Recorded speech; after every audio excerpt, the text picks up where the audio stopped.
Hello guys, ಇವತ್ತೊಂದು ಎಣ್ಣೆ pack ready ಮಾಡ್ಕೊತಿದ್ದೀನಿ.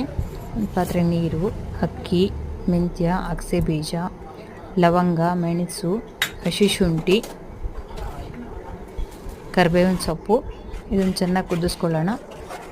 ಅದು ಲೋಳೆ ಲೋಳೆ ಬರೋ ತನಕ ಕುದಿಸ್ಕೊಳ್ಳೋಣ. ಇದಿವಾಗ ರೆಡಿಯಾಗಿದೆ. ಒಂದು ಕಬ್ಬಿಣದ ಬಾಣಲಿ ಸೋಸ್ಕೊಳ್ಳೋಣ. ಇದನ್ನು ಅದು ತಣ್ಣಗಾದ್ಮೇಲೆ ಮೆಹಂದಿ ಕಲಸೋಣ.